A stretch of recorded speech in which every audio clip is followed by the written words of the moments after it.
Establishment is owned and operated by Randy Gordon, your host tonight. Randy, where are you? He's upstairs.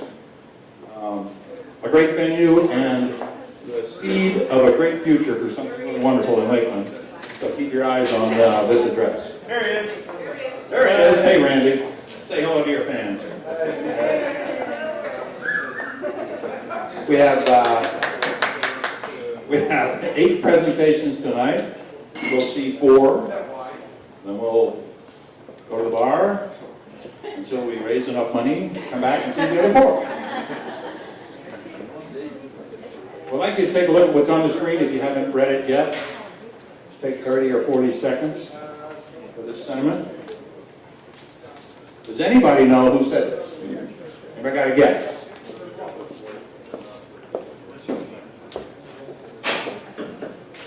Howard Wiggs, Mayor of the City of Lakeland. There you go. We're going to hold him to it. Howard is passionate about this, and he really believes it.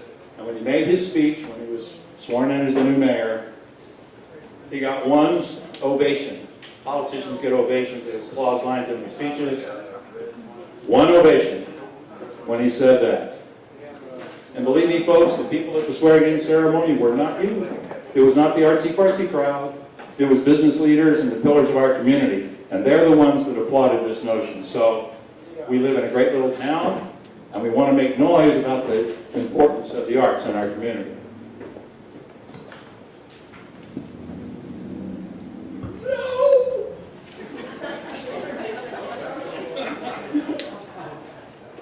I can't go back. The next thing we're going to do is introduce our first presenter, who will be Linda Gisard. Is Linda in the house?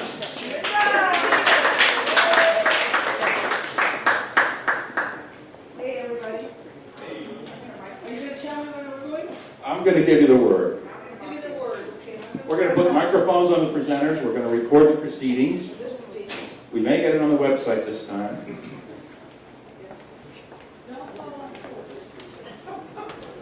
The cars are worrying me. OSHA just weighed in.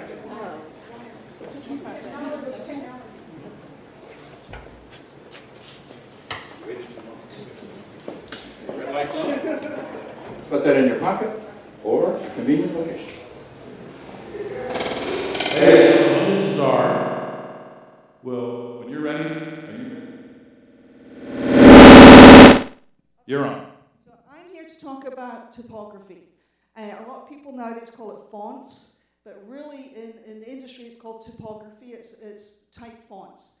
A font really means, when you talk about the width and depth of things, and how big and size they are, then you're talking about fonts. But typography is actual lettering, the typing. I'm going to show you some art through all of this. This is called typography art. If you Google it, there's some fabulous stuff getting done out there. Why I like typography is it's our thoughts communicated in words, and the typography is taking it to the next level. It's communicating something even more to you than our thoughts in the words.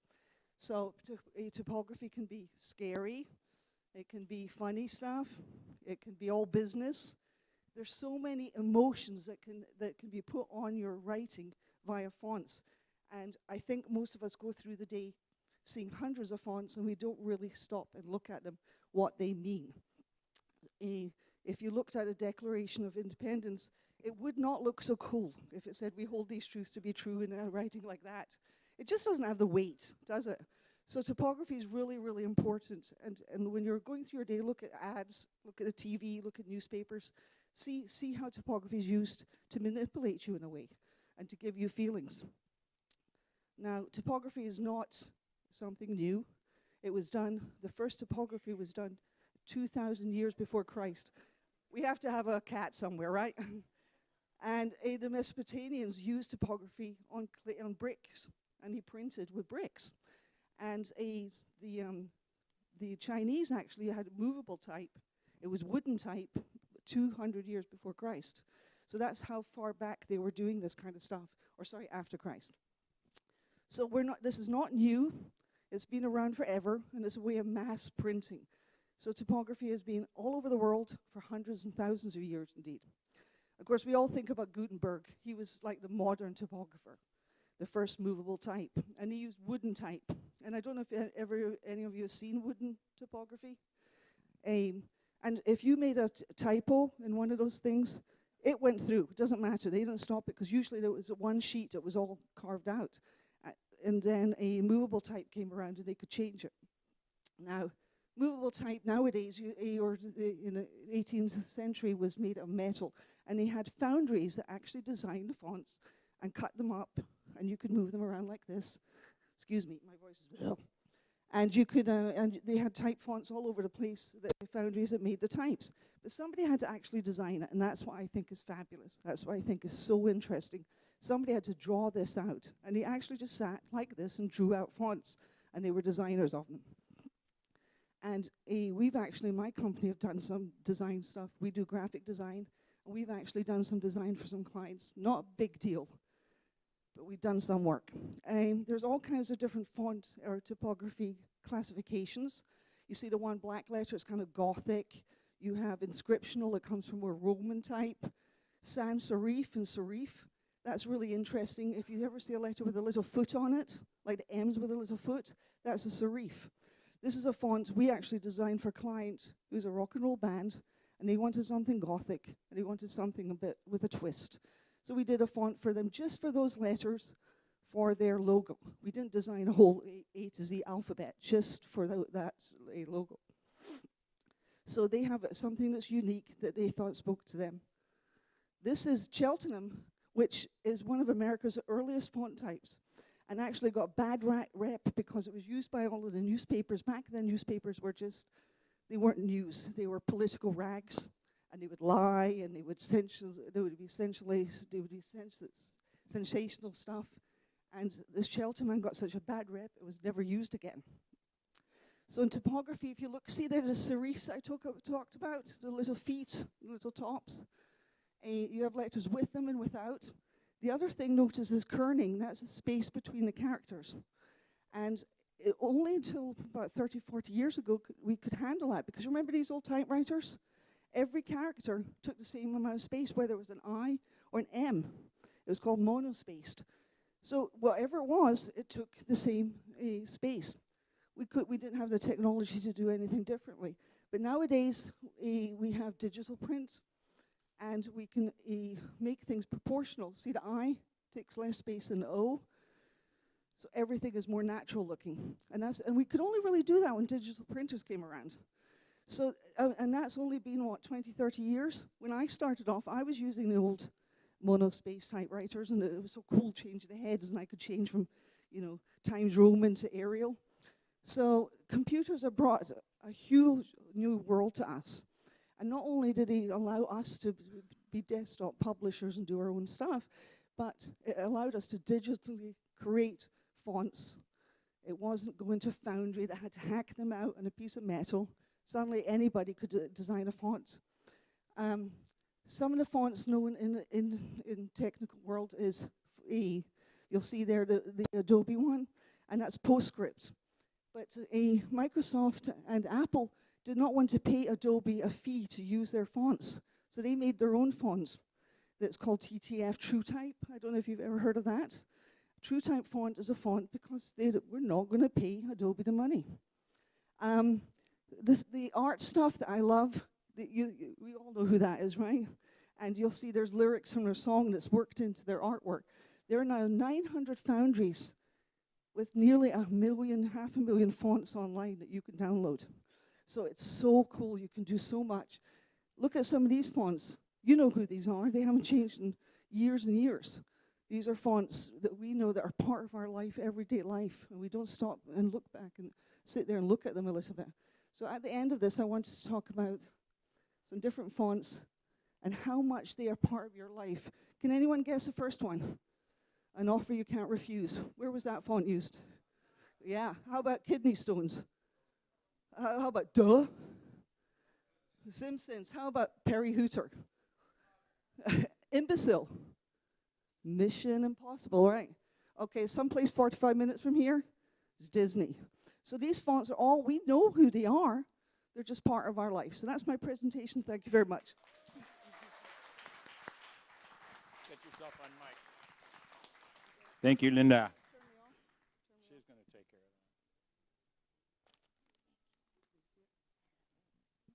of that. Anna Butler, are you in the house? Anna, walk that. Are we good?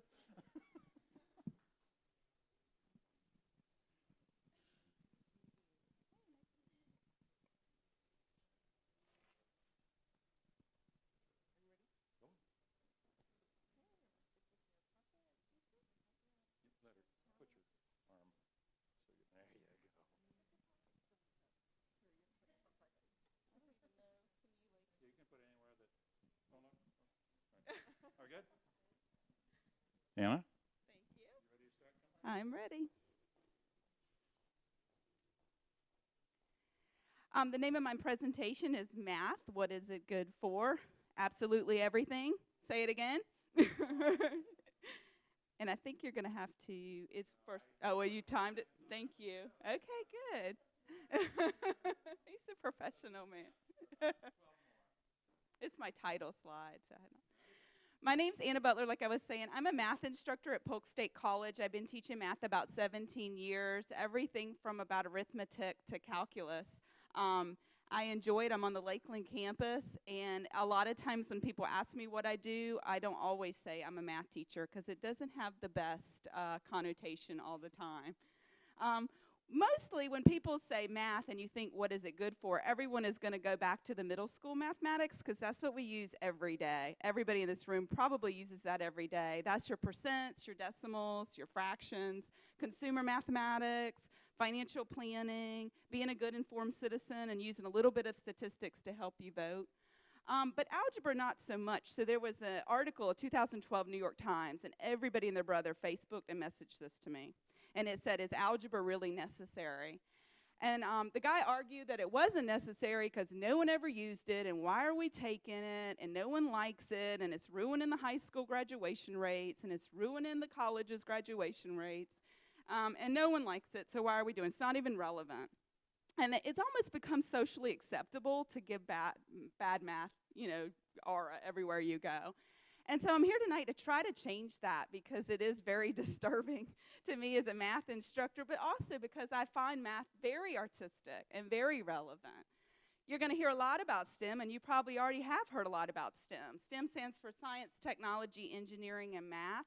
Lots of academies are popping up. Lots of universities are popping up to STEM. Why? Because a lot of our innovation and economic sustainability depends on STEM fields. In fact, probably about 80%. Top paying jobs, STEM fields. Computer analysts, hardware engineers, software engineers, doctors have to have through Calculus 1. So it's very relevant, and it's where you are going to end up making our culture and economy grow. So that's another reason that we really want to take math and look at its beauty. So unlike Grumpy Cat here, I do love math, but this is like my favorite Grumpy Cat. But it's not because I like making people cry. It's because I really like it, and it's innovative, and it's fun, and it's artistic. So I wanted to show to you guys all the things about math that really capture me and I love so much. So I've just sort of taken some images of different contexts of math to kind of share. This is one of my favorites. These are fractals. Fractals look the same close up as they do far away. It's an iterative process where the pattern keeps repeating itself. The left-hand side is a computer-generated fractal, but the right-hand side are fractals that you find in nature. So you can see them in the fern to the right. The micro mimics the macro, and so forth. And then here's a dandelion seed, and you can see again that the micro mimics the macro on a big level. And that was the first thing to really capture me in math artistically. And I probably saw this in about 10th grade and generated it with a computer at that time at a camp. And it did it for me. I saw math. Here's another one that I really captured me as a high school student. A Greek mathematician was able to calculate 200 BC, the circumference of the earth, just using simple geometry and shadows of a stick. And he walked from Alexandria to another town and measured it at noon there, and was able to do the circumference of the earth. This is the Fibonacci sequence. You've probably seen that. You can get each term by adding the 2 before it. Fibonacci sequence appears a lot in the family tree of bees and rabbits. It's everywhere. Here's something else fascinating. If you take the numbers and divide it one by the other, so 1 divided by 1, 2 divided by 1, 3 divided by 2, it starts to converge to something called the golden ratio. It's like 1.61, et cetera, a lot like pi, never repeats, never terminates. And you'll see that in nature, too. See the shells, if you took the diameter of each of those inner circles and divided it, it approaches the golden ratio. You also see it in a lot of architecture and art. They use the golden ratio. Here's a famous Da Vinci golden ratio. If you do your height and divide it by your waist to the ground, it approaches 1.61, et cetera, this phi, this magic number. Your here to here divided by your elbow down is another one, any of your digits. And that's a fun thing you can do at home, and you'll see that it approaches 1.61, which is beautiful and magical. Statistics, very relevant. I faced a cancer diagnosis a couple years ago. All my treatment, all my medication, everything they did, totally based off statistics. There's a likelihood that something will happen. If that probability is very small, and yet it happens anyway, that is statistically significant. And that's how a lot of big medical decisions are based. A lot of scientific research is based. Exponential growth. You'll see that in biological populations. You'll see that in the love bug population. And that's something we need to study, because as human population grows, and you can see that curve on the right-hand side, we've got to be ready for that, because we have to make sure that our resources will support that kind of growth. So that's an exponential growth. My favorite part of math is logic. Contradictions, contrapositives, inverses, converses.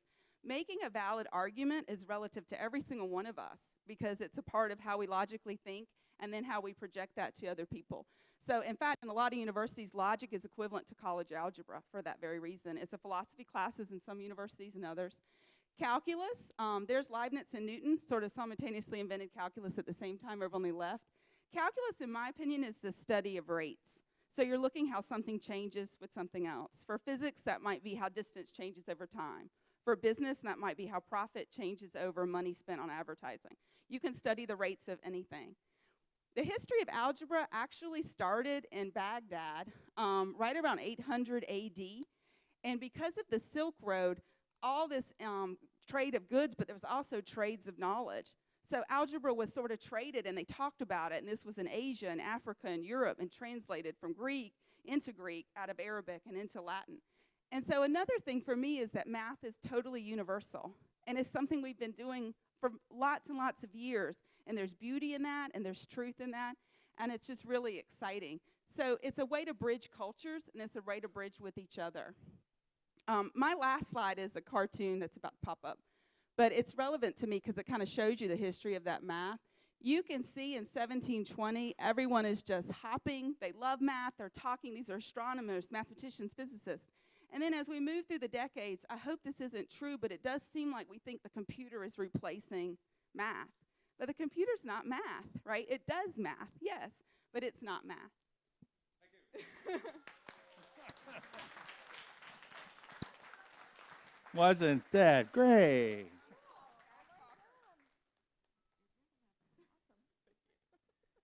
Looking for Jan Smith. Where are you, Jan? Here we go.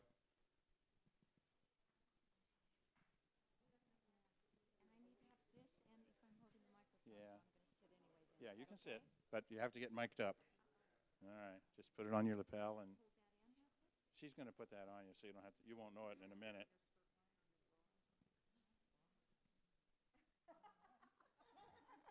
Are we being recorded? Okay, That was too much information. Okay, ready? Yeah, and then you can sit out now. Yeah.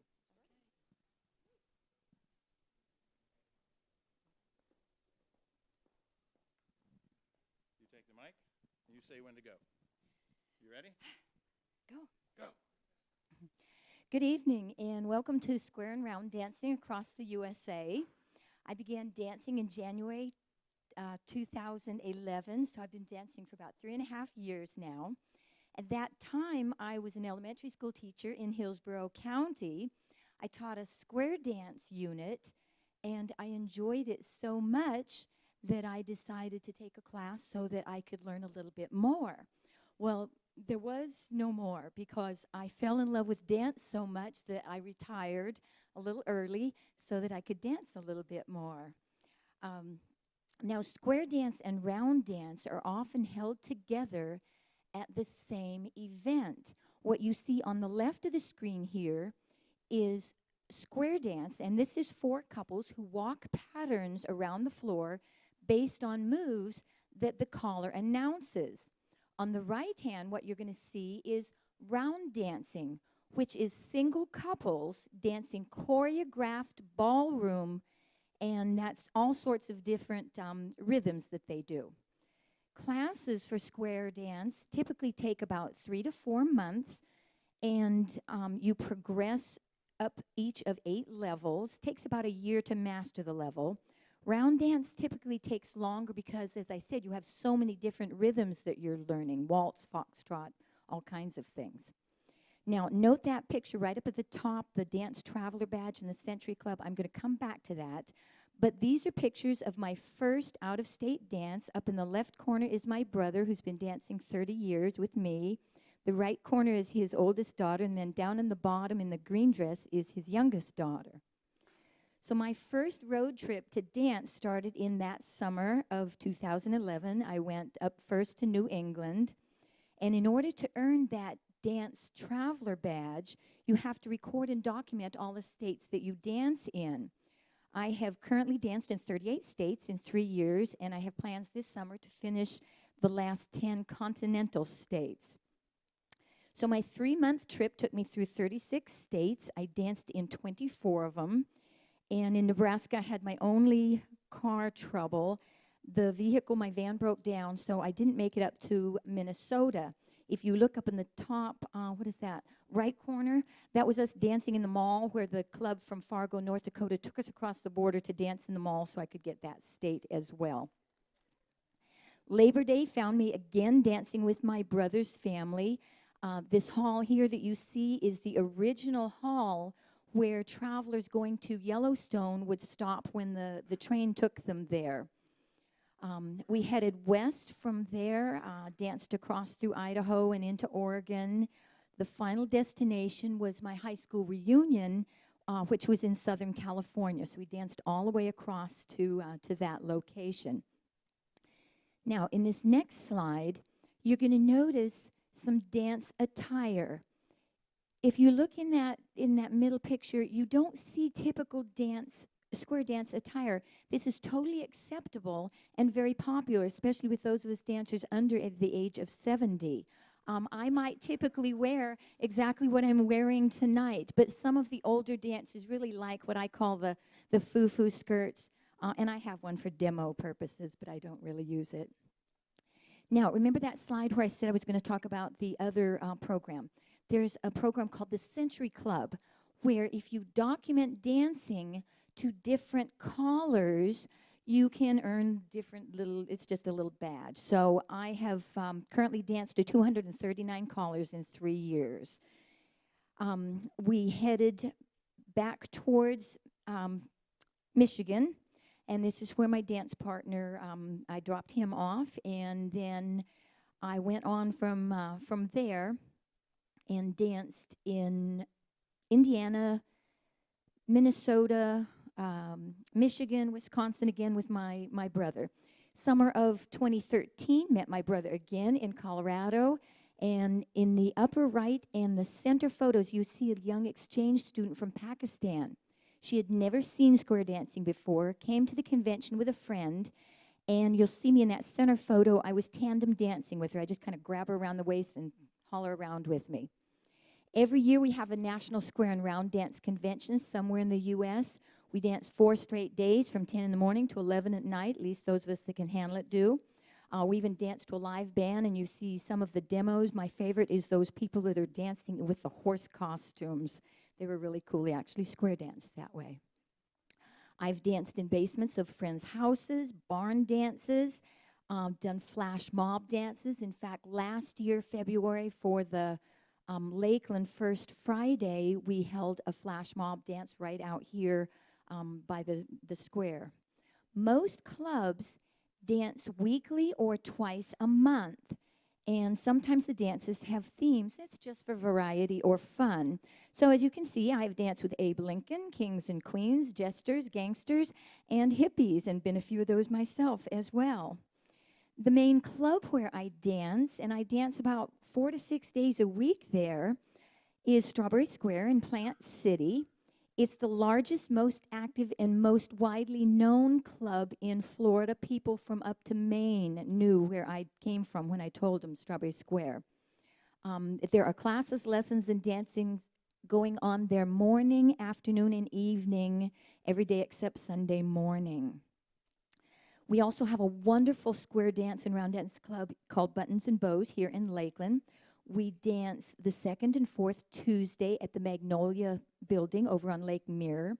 This is the oldest continuously operating club in Florida. We've been around for 62 years. We do give lessons, and we do have a website. If you're interested, you can look up information there. Here in Lakeland, we host some special events as well. Actually, one of those is the State Fair, and that's actually over in Tampa. But at the Lakeland Center, we host a winter festival, and then we also, on Memorial Day, host the Florida State Convention right here in Lakeland. And dances always end with the dancers clasping hands, forming a circle around the dance hall, and saying thank you to each other and to the callers and the cuers for a lovely time. So at this point, I will thank you. I hope you had a lovely time as well.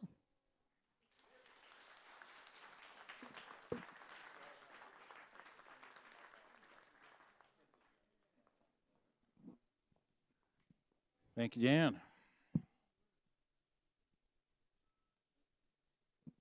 Gregor Ruthven, where are you?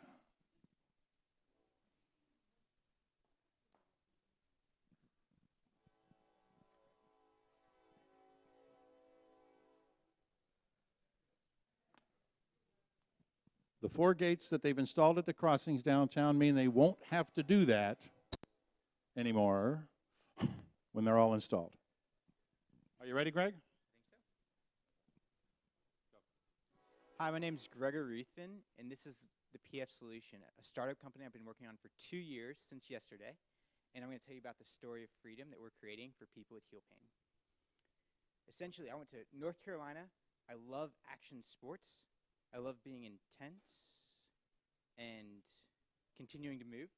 So right here you see pole vaulting, surfing, wakeboarding, and an awesome shot on ESPN. I was pretty excited about that. Essentially, though, with all these action sports, I was getting knee pain, heel pain, shoulder pain, and just about pain all over my body. But the thing I want to focus on today is heel pain. You can see that shot says ow up there. So I went around Lakeland, and I searched for someone who could help me out because I was going to be a business major, going into the business world, and business shoes are terrible, along with high heels. Those are bad, too. So I met Jim. He customized my shoes and also put some insoles in there, and it found really helpful. But I was still like, man, there's so many people that have this. There's got to be something we can do. So he told me a little bit more about the problem and how big it was. And I found that 100 million Americans get heel pain in the U.S. each year. And the primary cause of that is plantar fasciitis. I know that's a weird word, but it's plantar fasciitis. And that's inflammation of the tissue on the bottom of the foot. And so as I talked more about it, learned more about it, did some research, find that it's not just athletes like Kobe Bryant or Evan Longoria, or people like Larry Madrid or Gina Mammal, but it's really anybody, especially people in the 40 to 60 range, but even people as young as 12 can get it if they're runners or if they're athletes. So it's something that's really widespread. It's a big problem. And the other thing is it's really not being addressed. And that's what I want to talk about on this slide is you see heel cups there, and everyone's like, well, what about Dr. Scholl's, or what about gel? Well, actually, that was proven to be the least effective method in over 400 patients out of 11 different types of methods. Some of those are cortisone shots, night splints. Just ask your spouse what they think about it after a week of wearing it at night. It's not good. So I went to the machine shop, and Jim, Outback Steakhouse, is a full machine shop. So we started working on insoles and working on compression, because those are the two things we found to be helpful, were cushioning and flex and compression. So our first prototypes came up, and they were a little bit less than exciting, as you can see here. Pretty rough cut. Working at the kitchen table, we were sourcing materials all the way from the US to Japan. Did some 3D printing, and we're trying to figure out a way to attach this band thing, which I'll talk more about in a second, to the insole. So we're trying slits and cuts and dicing, and went to 2 different 3D printing companies, and something that's pretty new at that time at least. But we didn't really know what was going on, so we're like, all right, let's do something that we can do. Let's submit the patent. So I wrote a provisional patent. I was the first in my family to do that. It's a pretty exciting accomplishment. Took me 2 weeks straight, about 60 hours a week to get it done. But we finally got it submitted, figured out, and that was a huge thing. Just a year ago, we submitted the final one. So now that we were big shots, because we'd submitted our patent, I thought I could just go and license it and do the Shark Tank thing, right, and just make it big. That's not exactly what happened. I got a meeting with the largest running store account in the US, over 100 doors, didn't have anything there, just walked in, the guy gave me 45 minutes, it was awesome, and he gave me some tips and told me my prototypes looks like trash and we needed to work. So we came out with new ones. And we're back in the shop, working again hard. This has been about 6-7 months since I've been working on this. That's a long time. No income, not much support. My family's wondering why we're getting shipments from Japan.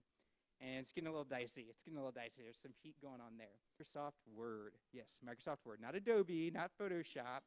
Didn't really understand foundries or type kits. But it created something professional, right? I mean, it's decent. I don't know. Decent. At least it showed people would put thought into what we were doing and provide them a way to understand more the concept. So we got a few investment dollars, like maybe 20,000, got some prototypes. This was our first beta test. Shipped it out, got on some people's feet. It was working well. We were really getting good feedback, getting more excitement, building that up. That was about 8 or 6 months ago. And started pounding the pavement, going out to more people, seeing more people, talking to more people, still trying to raise money, trying to get more prototypes, trying to find a better top cover, trying to find a better glue, because the glue broke, the foam didn't work, it completely crushed on the first ones, and that's after we bought 50 sheets, you know, at 14 bucks a sheet, which is a lot for someone like myself. But we got it figured out, and here it is, the insole plus band. This is our solution. The reason why it's unique is because the insole flexes and has cushioning, which can reduce strain on that tissue that gets inflamed that we saw earlier, about 35%. And the cool thing about the band is it's got compression that wraps around the arch, and it provides instant relief. A lot of people, such as Brian Philpott, got 50% pain relief in 5 seconds from our solution. As you can see here, we're really starting to step up our marketing. We got a video done. Cost us a lot of money, but it was worth it because it really said, hey, look, we're professional. And people are starting to find us on the internet a bit, going around, talking to people. They're like, so how long have you been around? You know, you got like 10, 15 people working for you, and it's a really way to step up our game. The next thing we did was a trade show. Went out to Austin, Texas to the running event. It was pretty exciting. We had no idea what we're doing, but we knew we needed a backdrop, and we knew we needed to take some prototypes.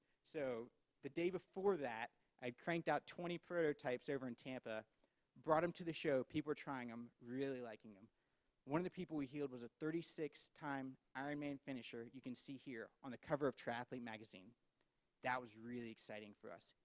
Healed his pain in 30 seconds, so we were pumped. But still, as you can see in the gap, we have a long ways to go to really hit a home run and get athletes like Evan Longoria or Kobe Bryant or Albert Pujols using this just to provide credibility.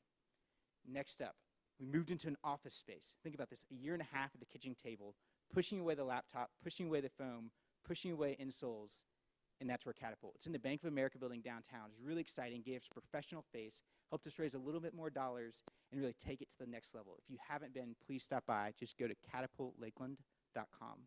Last thing, here's our team. So you can see Jim, myself, and Caleb. Jim's in the advisory role, awesome guy again. A lot of advisors, some professional experts, and some investors. The 2 white spaces are the 2 things we're missing right now, which is we need another teammate and we need some more investment dollars. So we're doing our seed raise right now. As you'll be able to see, we've stepped up our game on the marketing, and we think we can really take the PF solution national. So that's my startup story. Thanks so much for watching, and if you have any questions, talk to me afterwards. Cheers. Very nice. Thank you. Thank you. All right, that's 4 presentations. There's a total of 8. We're going to have a short intermission. Before the intermission, I would like to ask in the audience, how many people have been to a platform event of any kind before? Oh, the faithful have come out tonight. All right, how many people can tell somebody else what platform is? Not so much, right? It's a difficult concept. So we've created a video, which I would ask you to watch right now, that sort of brings you up to date. We go the history and the turning point and our future laid out. This is also about 6 minutes.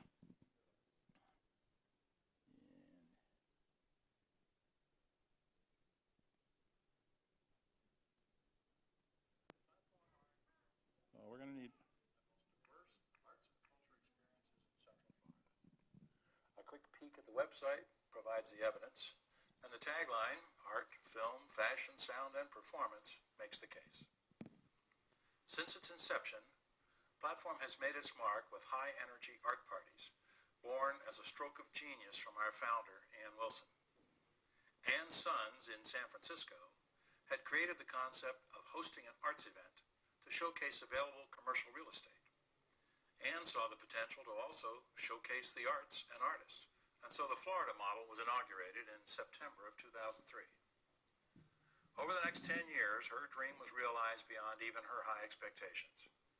And as the covers of the event magazine, Platform, show, diverse artistic forms prevailed.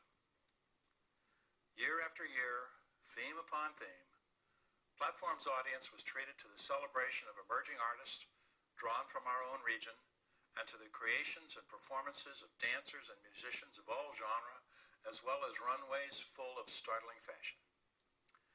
Regular contributors also included the Ringling School of the Arts, Florida State University College of Motion Pictures, and independent filmmakers from around the world. True to its roots, Platform never appeared in the same space twice, using warehouses, churches, office buildings, and even parking lots to stage its beautiful chaos. In 2013, Platform came to a natural crossroad and signaled its intention to make a slight route adjustment. The theme for Art Party 21, This Is Now, was designed to pay tribute to the previous 10 years and to point toward an even richer future. The party's theme art was a cell phone displaying icons of the first 20 parties. A commemorative silk scarf was commissioned as a permanent souvenir of the founding era. The event poster serves as a proud notice of the depth and breadth of Platform's community support. 300 artists, 200 films, 30 fabulous fashion shows, the music of nearly every popular kind, and dozens of unique performances have been supported by more than 160 community partners. And now we begin our new act. A recent feature article in the Ledger looked at Platform's history and its future, and at the processes that have stirred this evolution from festivities to footprints. When Ann Wilson retired and moved to Oregon to be nearer to her family, she handed the reins to Cynthia Haffey, a platformer from the very beginning, whose dazzling vision of the power and purpose of the arts in our culture leads the way to a more tangible and pertinent expression of creativity in our community. Platform partnerships now include Gallery 2125, a museum-quality space housed in the Lakeland Funeral Home and Memorial Gardens. The room provides solace and a comfortable place to be in difficult circumstances. The show changes 3 times a year. Platform also partners with Polk Transit during its annual Art in Transit Week by putting art, artists, and performers on the bus to encounter and entertain a segment of our population who may seldom get such an opportunity. But public art, permanent art, and art projects are destined to become Platform's true legacy. In 2012, the first course of ceramic tiles were installed on the north side of the Orange Street Bridge, creating a more interesting walkway connection between the Lakeland Center and downtown. Those who took that stroll then also encountered the community garden full of flowers and vegetables tended by volunteers. If they walked as far as City Hall, they would find another platform installation in the main lobby, currently featuring the work of a local photographer, and a display of entries in its next public art event, the creation of a student-designed sculpture honoring our armed forces, police, fire, and emergency responders. The winning piece, chosen during our annual Platform Kids event, will be fabricated in steel and unveiled in Veterans Memorial Park in May. On their way back, they will find the latest course of tiles decorating the south side of the Orange Street Bridge.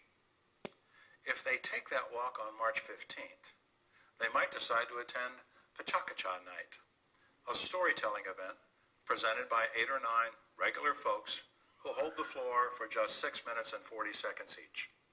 If you want to know more, Google it. Pecha, P-E-C-H-A-K-U-C-H-A. You just experienced one. Thank you. Ain't we something? All right, it is intermission, and we do need your participation at the bar and the membership table. Let me tell you, membership for Platform is what makes Platform alive. Money doesn't grow on trees, but trees grow on money. You have to nurture things you love and feed them. So please consider a Platform membership. If you buy one tonight, you get a 10% discount, and you get your $5 back. So you can see Audrey in the back. She'll take care of you for that. And you can see the bartender in the back while we just stand up, stretch, move around, and buy drinks.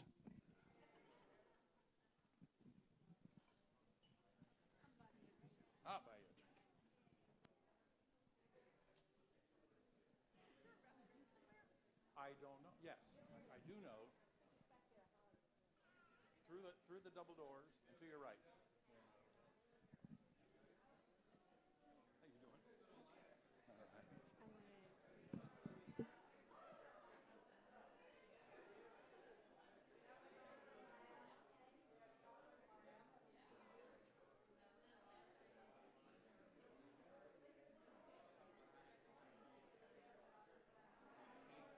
What? Yeah, I got it.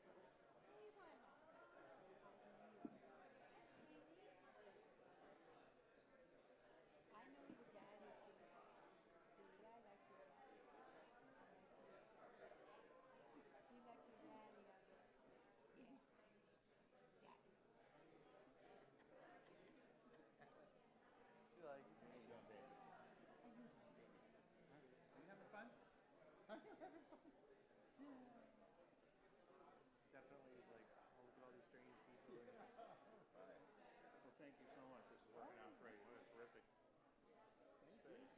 Forgot to pre-cool it. It felt like a good day out. I didn't think to turn on the air conditioner before everybody came in.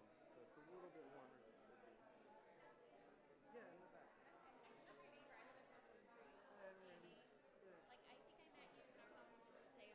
Yeah, your brother moved out or something? Yeah.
needs to be our last class. I'm gonna follow. Okay. No. No, that was number 2. That'll be number 3.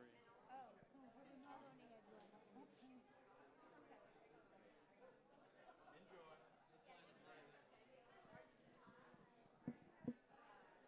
It looks as though you're having Oh, a I great love this. time. I I loved when I went on, what's the one with the cow?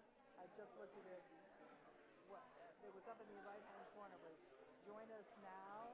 Oh, I thought that was just so clever. Here's Cal. Here's cow. Here's Cal. Here's Did he say cow. Cal? That's a Bible. Here's Yeah. yeah. Yeah, well, you know. Having fun. Yeah. And it's nice to know what Pecha, Kucha means, small Pecha, talk. Kucha, yeah. It just means small talk, Yeah, right? right. How do you find your people? Can I We just put out the word. Do you? We just put out the word. Anybody that can tell a story qualifies. There's no Yeah. magic. So Pecha, Kucha is always about your story. Yeah. But I mean, story in the sense of verbal communication. Right. I mean, you could do a Shark Tank proposition like Greg Orges did, or one time Mary Presser came and did a story about her collection of female action figures, and she had a bunch of them, and she was very passionate about it. It doesn't matter. Right. There's right. no. You That's probably what I have a million. love. What, I'm sure I do, and they would bore everybody. What happens in the space? You lost something?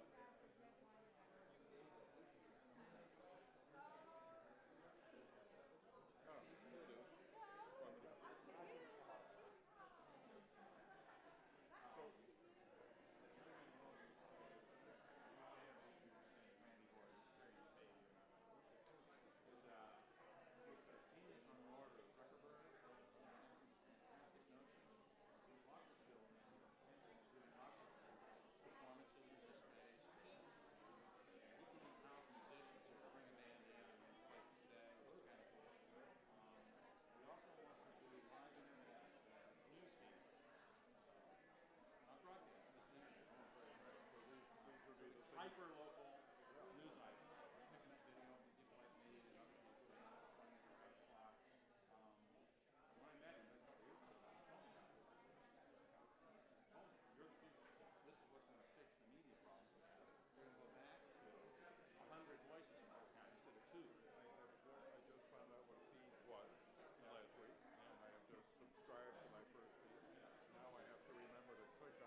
All right, ladies and gentlemen, if you've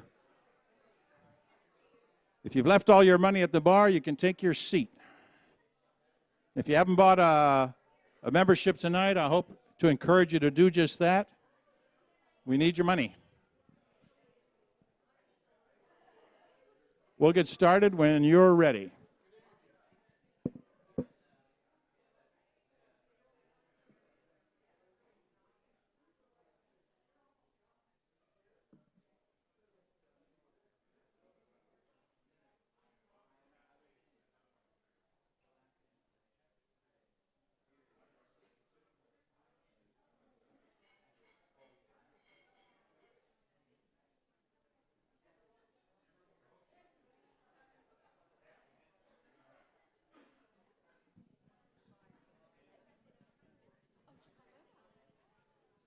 All right, if everybody will just take 1 second and stand up where you are.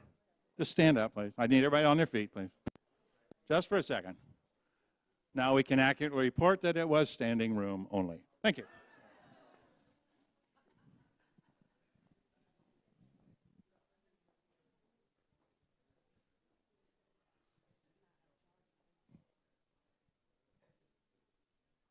April Witt.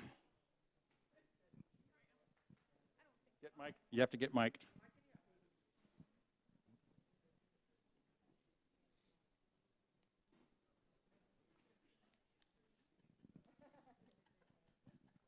Are you having fun? Is this great? Huh? Are you thinking about your own story now? Because we're going to do this again in 3 months. The slides of June. How about that? Yes. Did you break it? I'm on hold. Oh, yeah. There it is. I got it. You did it. Wow. There it is. It's red light. And then I Look for a red light. And then Yeah, then wait, it goes look to up. hold. You got a slide switch on the side I didn't tell you about because you're not. Top secret information. Okay, now you're good. With any luck at all, and we never have any, these presentations will be on the website with the slides and the audio, and not me. Are you ready? Hello. Okay, right now? Alrighty. Hi. The making of a private eye began when my current job collided with my dream of being a writer. And it also has to do with a very special character that I created, whose name is Romeo Riley, and also this mysterious writing on the wall. And the day that the writing appeared on the wall was the day that Romeo became the private eye. And at first, he was minding his own business. He was just in the restroom, and there was this hole in the wall, kind of underneath the paper towel dispenser, and being naturally curious that he put his eyeball up to the hole, and what he saw on the other side was the girls' restroom. But don't worry, there was nobody in there, or at least he couldn't see them. He could only see, oh, thank you.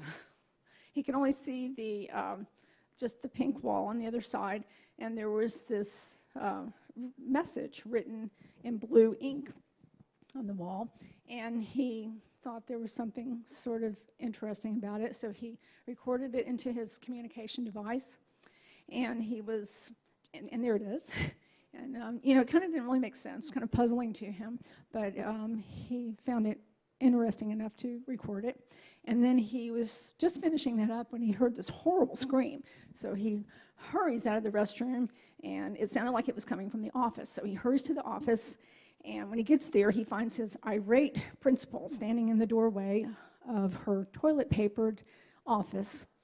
And so Romeo goes in to investigate, and he finds that the office had been draped and dangled, crisscrossed and spangled, trussed up and tissue stuffed, and rather decoratively dressed with lots of toilet paper.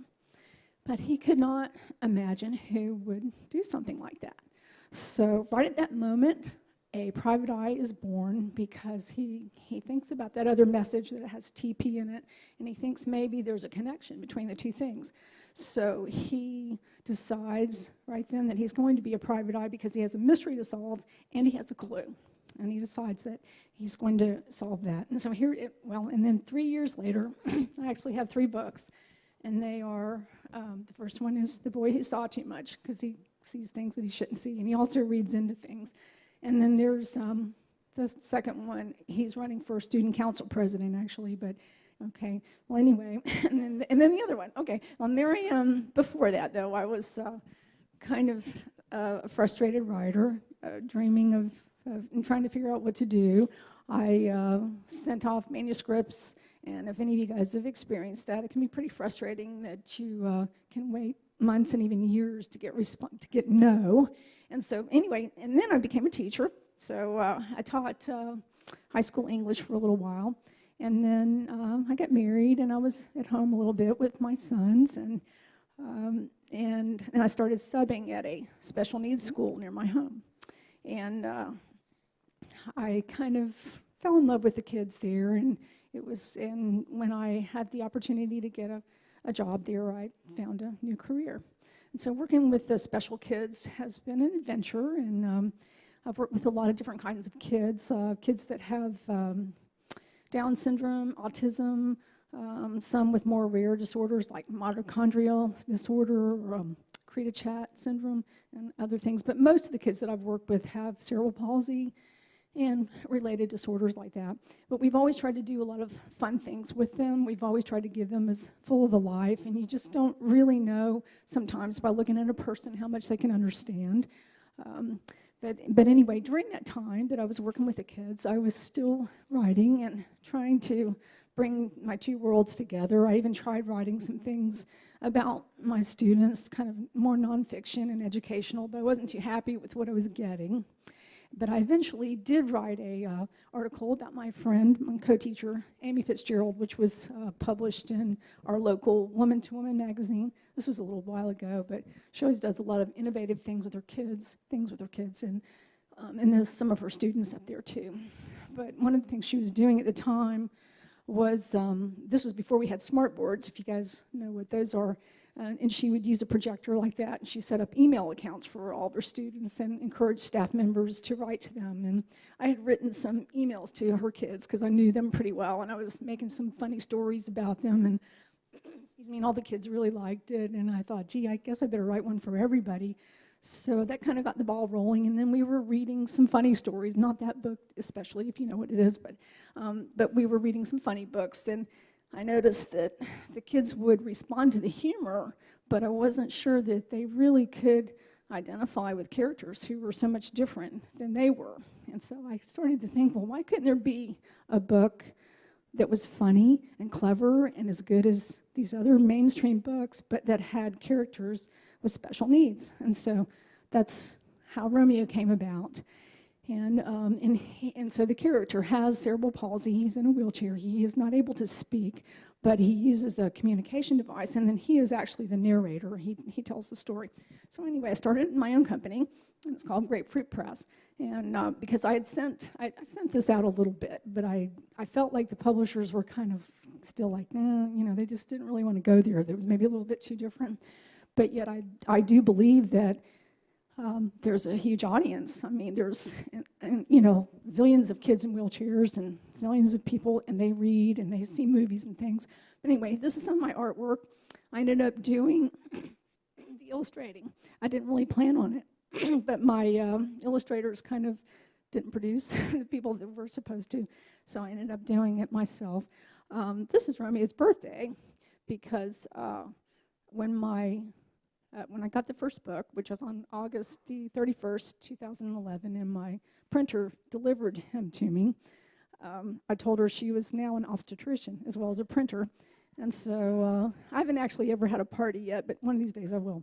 So, and there I am trying to market the book. And that's probably been, well, I don't know if it's the hardest, but one of the hardest things to do. Social media is a good tool. And we're on Amazon, and my connection with schools is helpful, but still have a ways to go. And anyway, I just want to encourage everybody to pursue your dreams at any point in your life, and you never know, they may not turn out quite like you thought, but they're always there, and I hope you go after them. Thank you. Thank you, April. Thank you very much. Wait a minute. April, you have to give back the microphone. It's not a door prize.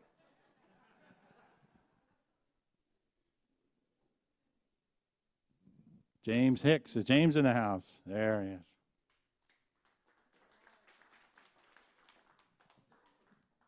Cynthia's going to put a microphone on your lapel and a recorder in your pocket. Yeah, but you don't have to do anything about that one. Yeah. That way there will be a record of what you say. So, yeah, right. I'm nervous. Are you got the red light on? Is the red light on? Yeah. Oh, you stopped. Now you're going. I made you nervous, didn't I? You ready, James? Yeah, I'm ready. Let her rip. All right, everybody, this is my business. I've been here for about 7 years, almost, and I mark up the people of Lakeland and tattoo their flesh, poke them with needles, make them squirm. Sometimes they cry, but that's not really the fun part. The fun part is where I get to make it so their tattoos are nice, because that's what it's really about. You want to have something for the rest of your life. You want it to look good, and these are out of order. That's supposed to be closer to the end, but anyways. This is a tattoo that I did on a friend of mine. I drew this on her with a marker. So I drew this on, and yeah, it was, this is another one that I did. I did all this part that's all healed up here at the top, and this down here at the bottom, this is marker. So drawing tattoos on with a marker is kind of a different thing than most people are used to. Usually you'll see the design is stenciled on. I don't know, some of you are familiar with that. Kind of make a stamp. And you stick that on and work from that. And here's my workspace. I have kind of like a cozy environment, a bit different than what you're probably used to if you've been tattooed, where there's like a bunch of guys hanging out and it's like a big party, which it's kind of like a party in there sometimes, but it's not a party all the time because it's just me working in there and my apprentice who's right over there. And so kind of like a laid back, kind of a private place to get tattooed. You don't want to necessarily deal with a bunch of dudes. And here's me painting the wall. Kind of a stage after the one you just saw, It's fun to develop the painting aspect of the artwork so that you can develop color schemes without having to go directly onto the skin with them for the first time. And here's a back piece that I did. This is all black and gray around the edges, and in the middle we have some color, obviously. And this was drawn on with a marker, kind of a different approach than most people do. And let's see, hopefully more of them are in order. Yeah, here's me tattooing a friend of mine on her side. I think that having lower lighting in the tattoo shop makes it a bit more of a relaxing experience because, bright lights in your face, you're in pain, not quite as much fun. What? What's so funny? She didn't think it was very funny at the moment, I promise you that. Here's me drawing one on with a marker. And I do like a progressive stage, which you'll see here. Hopefully they'll be in order when you get them, when they come through. Yeah, I draw in like a progressive stage from like start with yellow, and then in this case I went to orange.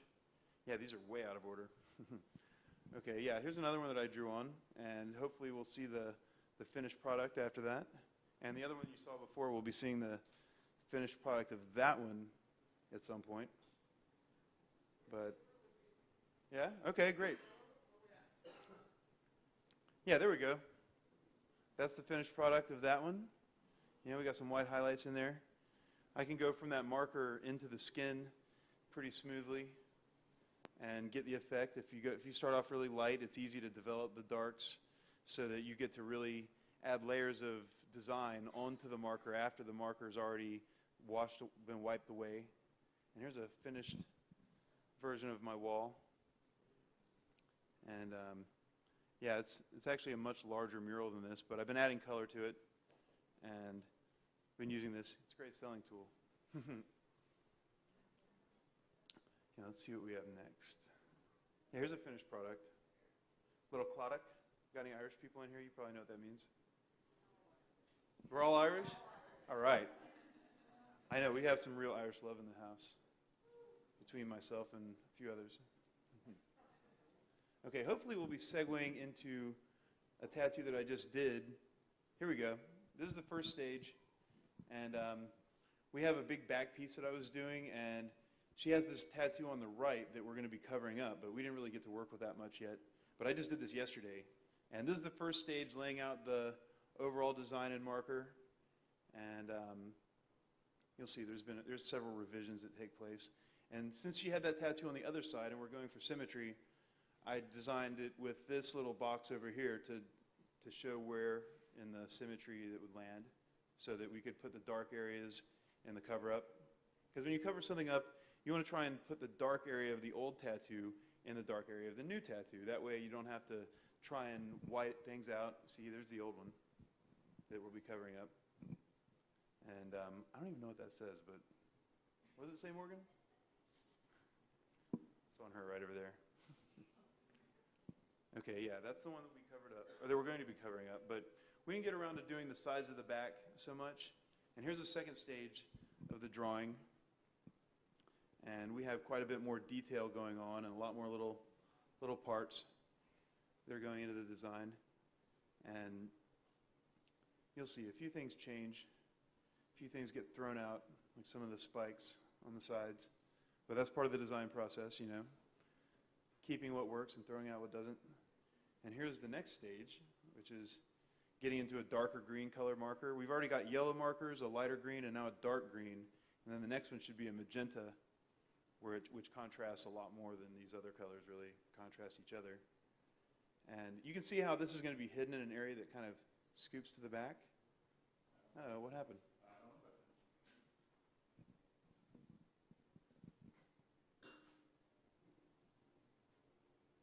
Oh, there we go.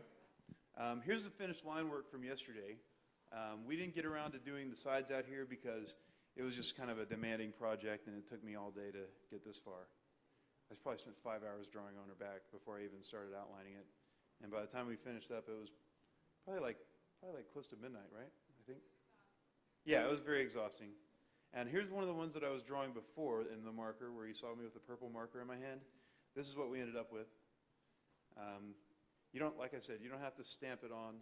It can be drawn on. It can be made to fit your body. Like a lot of times, if you go into a shop, you're going to be choosing off of something on a board that's not really made for you. But if you draw it directly on the person, it's a lot more custom, a lot more fun that way. So, thank you. Thank you, James. Sorry about the technical. It wouldn't be Pecha without technical failures, so I'm glad we finally had one. Cortland Thomas and Linda Wolverton, are you in the house? Where are you?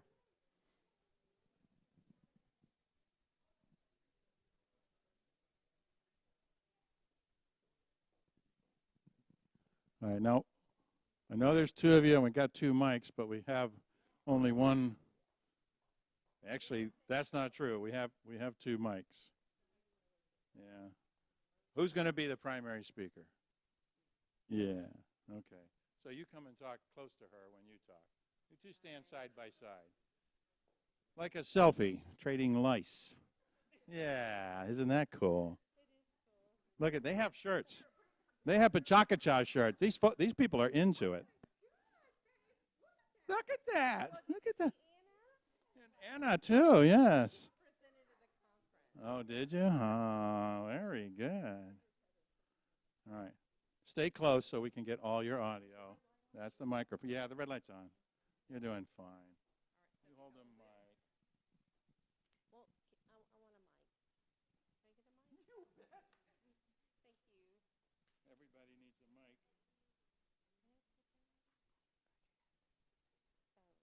just haven't turned the mic. Mike. Thank you, Mike. Okay, kids. Knock 'em dead. Good evening, Pecha fans. As you're looking at this slide right here, you may be wondering, what are you really doing that some of these other people aren't doing? Do you know? Well, you're reading, yes. And this number of people that is in the world cannot say the same thing that you just said. So you're special, and you're very privileged now. So we're going to talk to you about a need that is very, very important here in Lakeland. Is it going to move? 20 seconds can be so long. Yes, it can. Maybe we should get people to read that.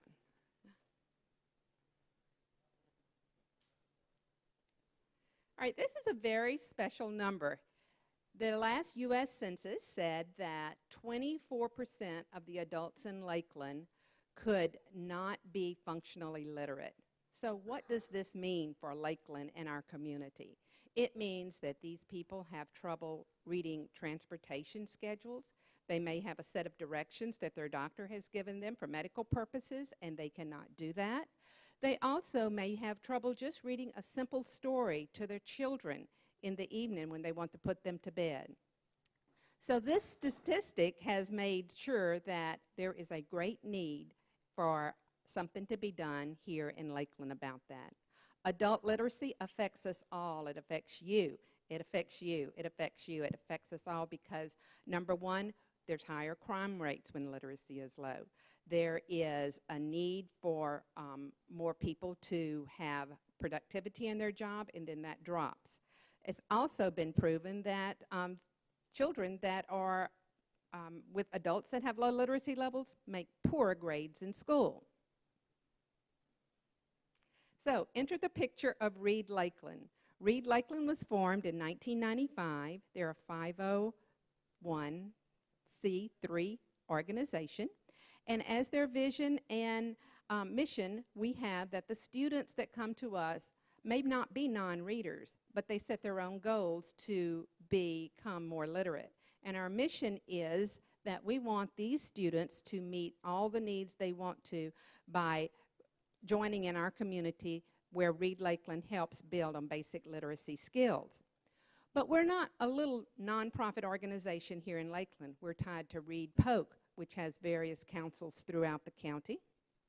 We are also tied to Florida Literacy Council throughout the state of Florida, and Pro-Literacy that is tied through all of the 50 states here in our institution here.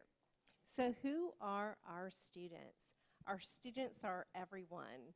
Anyone in the community who would like to learn to read and that would need one-to-one tutoring.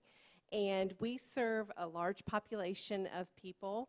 You have to be 18 years old to call us and to get a tutor, but that's exactly what you do. And there's a lot of reasons why people don't know how to read. It could be because of a childhood illness. It could be because there was an undiagnosed learning disability. It could be because the student had to drop out of school to go to work just to help support the family. And also because there could be a language barrier. So here are a couple pictures of some of our tutors and tutees. On the right, we have Victoria and we have Chris. And Victoria's 43 years old, and she had to drop out of high school in the 10th grade. And she actually has a goal to get her GED and then go on to nursing school and become a nurse. And the other gentleman came in reading at a 5th or 6th grade reading level. The one great thing about Read Lakeland is that the student actually puts down whatever their goals are. It could be to get a high school degree, to get a college degree, or it could be just merely reading to their children or, just being able to read a menu. Here is a worker who worked at CF Industries in Polk County, and they had some forms he had to fill out each time. And over the years, they changed the forms, but he kept getting it all wrong. He had memorized those previous forms, and he knew he needed some help with reading in his work. Our example here is Tyrone, who wanted to go back to college, but he knew there was a lot of academic reading in textbooks, and so he felt a little insecure. He came to Read Lakeland to brush up on his skills, and now he is a student at Polk State College and is doing fantastic.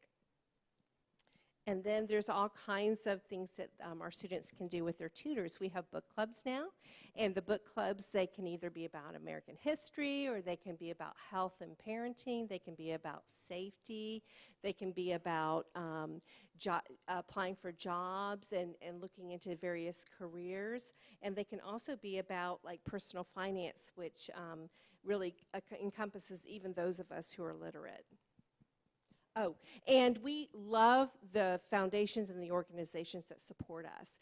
The school board actually provides for us a part-time employee that works for Read Lakeland. Read Polk, of course, Linda mentioned that they are the umbrella organization that provides grants for us as well. And then finally, we have a newsletter. It's produced 4 times a year and goes to a broad spectrum of people. We have 1,400 people in our database. I hope that you will look into getting one as well, getting on our mailing list as well. And we have a Facebook page, so look for us under Reed Lakeland. And just so you know that every dollar that's contributed toward literacy in the community gets a return of 33. So it's very, very important. It's a great investment. We have a big annual event called Kiss the Pig, and $1 equals 1 vote. We have candidates from the community who raise money for literacy. This year, we have previous years here. We have Frank Bazanka, who won in 2008, and we have Dr. DuPont, who won in 2011. But our event's coming up on March the 20th. If you're interested in attending, we have a big barbecue, and those candidates that raise the most money get to actually kiss a pig, and yes, it's a real pig. Another initiative is that we have scholarships for our students, and Sasprina won the scholarship in 2012. She worked with a tutor that helped her go to the West Area Adult School, where she is working on her GED and hopes to be a nursing assistant when she finishes. September is National Literacy Month, and we get together with our tutors and our students and any of the other members of the community that is invited to come and share with us. We give goodie bags, we give more supplies, we celebrate all of the kinds of things that they accomplished, and any student wants to do testimonials, it's a good way for them to share. We always need tutors, and in January we had a total of 36 new people that showed up to learn how to be a certified tutor for pro-literacy, and they will be getting their first student really soon. We expect them to be able to join us for next September and share some of their experiences for the year. The tutoring is held at Polk State, and so again, if you're interested, please call Reed Lakeland. But just think about it. You are special people, and you're very privileged. You're not one of the 880 million people in this country that can't read. Please, if you're looking for an organization to support with your time or your dollars, think about Reed Lakeland and join us in this endeavor. Thanks. Thank you. Thank you very much. Thank you very much.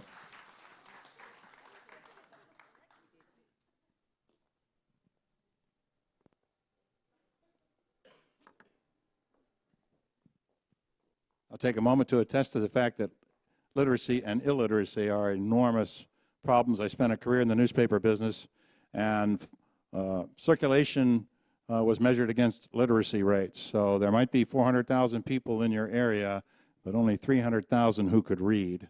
And that's a very important feature. And newspapers are the most important reading medium that we have in America, and it's written for people at about a 7th or 8th grade reading level. So it's a very friendly device, but it has struggled with the fact that maybe 25% of the people can't read. Very important. Thank you, ladies. Very good. You don't have to applaud that. But you do have to applaud this. Dave Leslie, come on up.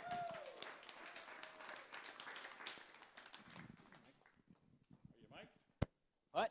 Are you Mike? What? Yeah. All right. Hi, my name is Dave, and I love beer. But I had my first beer when I was 26 years old. I'm a minister's kid. Beer bad, Dave good, Dave no drink beer. Now Dave drink beer. But when I first started drinking beer, I wasn't interested in flavor. I was interested in how it made me feel. That's why you start drinking beer. So I drank cheap beer like that. And I drank a lot of it. And I was not worried about consuming volume. I didn't worry about that. I wanted as much as I could have. And that was unhealthy. And as I got a little bit older, I started really considering what I was putting in my body. From food to drink. What I made at home, what I put in my body, what were the ingredients. And that really led to me thinking about how much alcohol I was consuming. And I went from getting as much of the thing that I wanted to maybe getting something that was a little more delicious and a little more meant for the flavor. So my beer journey moved on to things like Newcastle, Guinness, things that were darker and roastier and had different flavor. And then from there, I took a trip to Portland, Oregon, where there was really good public transit, so you could drink all day long and I fell in love with beer. And I really fell in love with beer, not in quantity and not in amount, but in the intent of how it was made and what it was made with and what the ingredients were, what it was supposed to taste like, what it went with. I really found that I made a lot of friends just sitting around, strangers. And so to me, look at that guy. He looks so happy up there in the corner. I made a lot of friends, and I found out that it isn't just a bunch of ingredients. It is an ingredient in a social discourse. And whenever I'm out with friends, there's either food or there's wine or there's alcohol of some kind or there's something to sit around a table with and enjoy. So how did you get started making beer? What are the ingredients? How hard is it? First time I went to the store to get all the equipment and everything, the guy said, it's chocolate chip cookies for guys.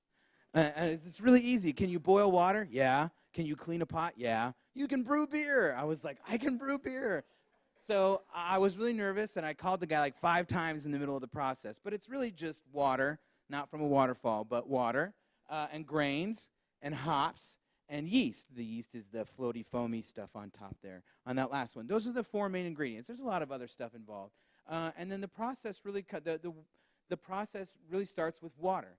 Now, if you have a mass spectrometer at home and a degree in chemistry, then you know what the pH balance is of the who cares? Go buy public spring water, and the pH balance is right, and you always get the right kind of beer. I have a friend who's like, I move every couple of years and have to change all my recipes and do-da-da.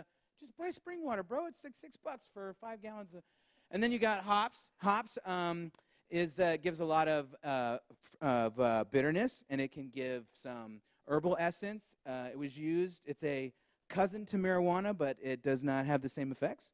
There's a lot of different flavors and a lot of different effects that beer can have. It's a preservative, which is why IPAs have a lot of hops. Then you have grains, which are mostly barley, which is soaked in water until the inside hull starts to yield its sugar. Then it's dried. So then when I soak it, I'm trying to get the sugars out because in order to have alcohol, one of the ingredients you need is sugar. And we get that from these grains, mostly malts. And then there's yeast. And that's the other component. Yeast really likes sugar. So when you get all the sugars out of the grains, at the end of it, you add the yeast. And the yeast and the sugar and the malt sugars have a big party and bubbles, and the production of that is alcohol. So the more sugar you have, the more alcohol you'll have. So you start with mashing. This is the first part of the process where you soak the grains in water at about 155 degrees. That's very important. If you go too hot or too cold, you'll have off flavors, bitterness, diacetyl flavors, astringency. That's the right temperature for getting the grains to give up their sugars. Then you sparge or rinse the grains to get that last bit of sugar out, right? Because the more sugar you have, the more alcohol you'll have. And if you're going for more alcohol, or you just want efficiency, if you bought 8 pounds of grain, you want to get the right amount of sugar out of that. So that's fly sparging. That thing spins around and it just kind of drains and cleans it off. Then comes the boil, where everything comes together. The green foam is hops, and everything goes in the boil. If you're going to add honey, you would add it here. If there's molasses for the beer, you're going to add it here. If you're going to add other flavors, you're going to add it in here, and it all gets put together. And the boil lasts 60 minutes. Or 90 minutes if you're doing a really hoppy beer and you're adding more beers to the schedule. Then you pitch the yeast. So you have to cool the wort down, which is what we boiled. You cool that down to a temperature that the yeast will live at. So yeast stays cold and dormant, and then it warms up usually for ales around 65, 70 degrees. And you pitch the yeast in there, and you close it all up tight. It has to be kept really good and clean because if you get infection, it looks like there's a dead possum in your beer, and then you don't drink beer. So then you put it in bottles and kegs. If you have a CO2 thing in a keg, then you can carbonate the beer that way, or you put sugar in the container. There's still yeast. The yeast eats the sugar that you put in, carbonation in the beer. And that's called bottle conditioning. So that's how that gets in there. I would encourage you. Some of you may be wine drinkers. Some of you may be hard alcohol drinkers. I'll just have a gin and tonic. I'm not a beer guy. There are so many breweries. Craft brewing is exploding. There's so many things going on with beer. Go get a little flight like this, or just take little tasters. I guarantee you, you'll find something that you will like. There's literally a mountain of beer, and I think that is a seagull right there.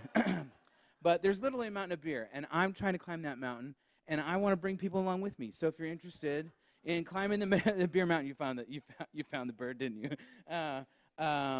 Then talk to people that know about beer and that brew beer. There's a ton of us. Beer is your friend, and I am your friend, and I want to bring you on that journey with me. So tonight I've brought a keg of beer to share with you. It's a ginger cinnamon light ale, and it's supposed to be crisp and light and refreshing, and I hope you'll join me. But please, if you're just getting tastes from me, so please spend some more money at the bar. We're not trying to undercut you or anything like that. This is why I went last, so no one would get the beer, wait for the beer, but thank you very much. Thank you, Dave. Thank you, Dave. Right.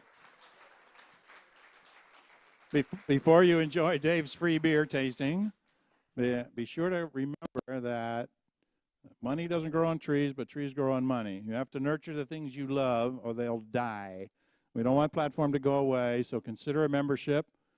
It gets you, it's money for nothing. I mean, it just makes platform grow and be, so it's a good thing to do. You don't get anything for it except a great feeling in your heart and sort of a way to hold your nose above the others. Mm-hmm. I'm a member of Platform. Please consider it. If you do it tonight, you get a 10% discount, and you get your $5 back. If you can't do that, take $3 to the bar and tell Gary to fill you up until he's empty. All right? Thank you very much, ladies and gentlemen.